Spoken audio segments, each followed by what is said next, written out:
Guys, welcome back to my channel. Saya Hirga Natalia Wargono dengan NPM A1A022069, Program Studi Pendidikan Bahasa dan Sastra Indonesia Universitas Bengkulu.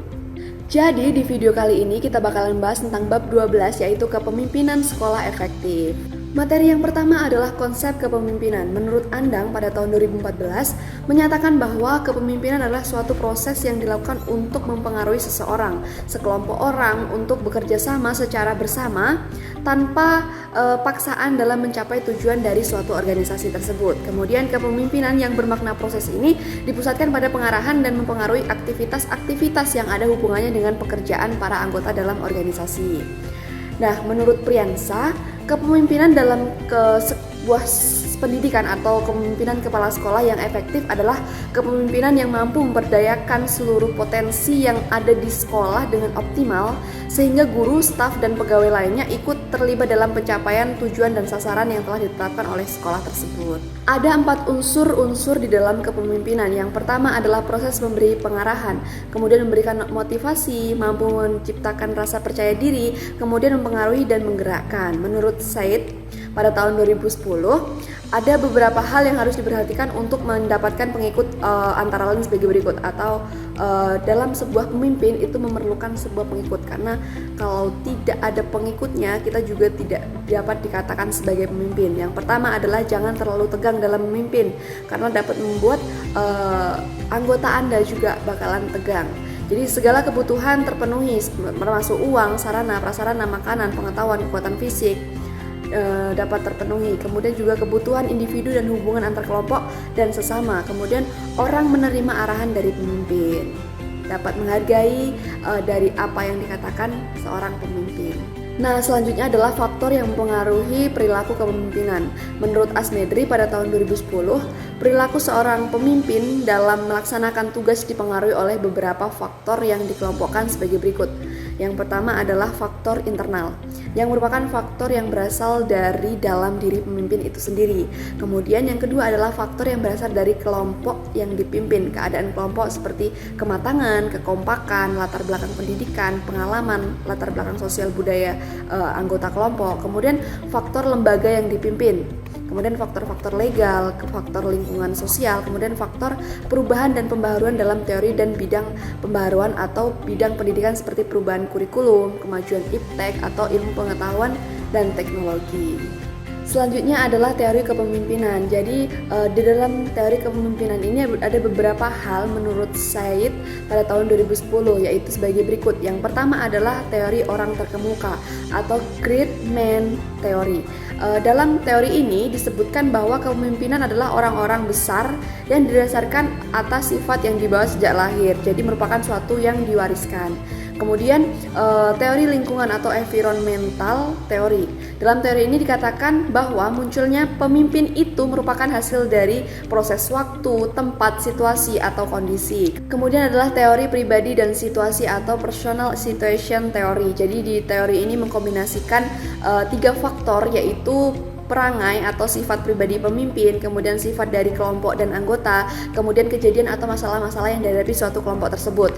Jadi 3 faktor ini dikombinasikan, jadi seseorang dapat berhasil memimpin apabila seseorang sudah memiliki bakat memimpin sejak lahir, kemudian dikembangkan melalui pendidikan, pelatihan, dan pengembangan. Nah, selanjutnya adalah teori interaksi dan harapan atau interaction expectation theory. Teori ini memiliki 3 variabel, yaitu aktivitas, interaksi, dan sentimen atau harapan. Jadi dalam struktur dari 3 variabel tersebut, dalam interaksi itu dapat menentukan arah daripada aktivitas, sehingga pemimpin harus dapat terciptanya suatu suasana yang relevan dengan harapan-harapan masyarakat.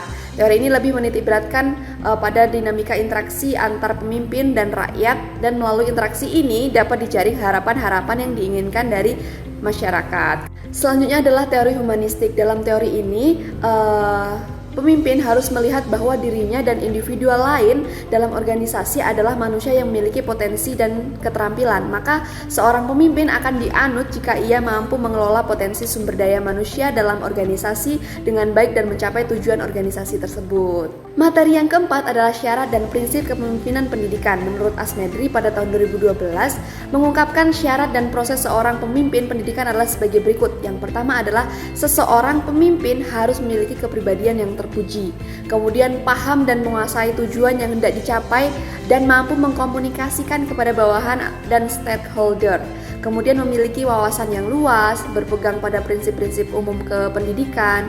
Kemudian juga ada beberapa aspek personalitas yang penting yang dimiliki oleh seorang pemimpin dalam kepemimpinan pendidikan, yaitu memiliki kemampuan yang lebih tinggi daripada orang-orang yang dipimpinnya dalam bidang pendidikan, kemudian memiliki keinginan yang terus-menerus untuk belajar menyesuaikan kemampuan dengan perkembangan dan tujuan organisasi yang dipimpinnya. Kemudian yang terakhir adalah kemampuan personalitas kepemimpinan pendidikan. Kemudian kita masuk ke dalam materi fungsi kepemimpinan. Secara operasional, fungsi kepemimpinan dapat dibedakan dalam 5 fungsi pokok, yaitu yang pertama adalah fungsi instruksi.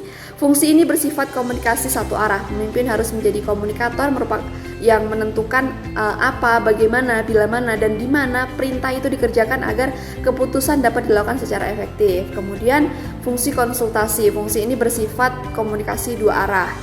Maksud dari konsultasi ini untuk memperoleh masukan berupa umpan balik atau feedback untuk memperbaiki dan menyempurnakan. Kemudian yang ketiga adalah fungsi partisipasi. Fungsi ini pemimpin berusaha mengaktifkan orang-orang yang dipimpinnya.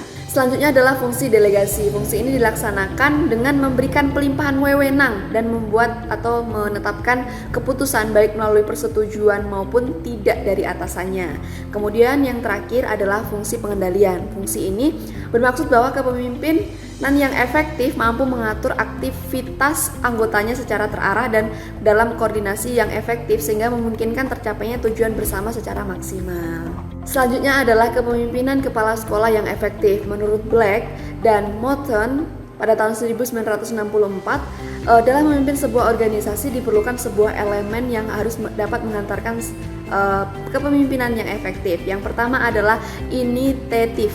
Pemimpin harus tanggap dengan keadaan dan kondisi organisasi yang dipimpinnya serta memiliki daya inisiatif yang tinggi. Kemudian inquiry, dalam memimpin maka seseorang pemimpin harus memiliki informasi yang komprehensif tentang hal yang harus menjadi tanggung jawabnya. Kemudian ada advokasi, dukungan yang sangat dibutuhkan dalam kepemimpinan. Kemudian conflict solving, pemimpin harus selain memiliki inisiatif dan kreatif juga dituntut untuk memiliki kemampuan untuk memecahkan masalah dalam organisasi. Selanjutnya adalah decision making, yaitu seorang pemimpin dalam menjalankan roda kepemimpinannya dituntut untuk harus memiliki kemampuan dalam memutuskan sesuatu yang terbaik di jalan ke organisasi dan kepemimpinan yang menjadi tanggung jawabnya. Kemudian kritikui atau jiwa kritis ini menuntut kejelian kepemimpin dalam memimpin sebuah organisasi. Selanjutnya adalah kunci sukses kepemimpinan. Menurut Mulyasa pada tahun 2013 ada 10 kunci sukses kepemimpinan kepala sekolah melalui dan mencakup sebagai berikut. Yang pertama adalah visi misi yang utuh, kemudian bertanggung jawab, kemudian keteladanan, memberdayakan staf, mendengarkan orang lain, memberikan layanan prima, mengembangkan orang, memberdayakan sekolah, fokus pada peserta didik, kemudian manajemen yang mengutamakan praktik. Selanjutnya adalah gaya kepemimpinan. Menurut Asmedri pada tahun 2012 ada 4 gaya kepemimpinan, yaitu yang pertama adalah tipe otoriter, yang merupakan pemimpin yang membuat keputusan sendiri karena kekuasaan terpusat dalam diri satu orang. Ia memikul tanggung jawab dan wewenangannya secara penuh. Kemudian ada tipe demokratis, yang merupakan pemimpin yang berkonsultasi dengan kelompok mengenai masalah yang menarik perhatian serta mereka harus mendapatkan sumbangan sesuatu.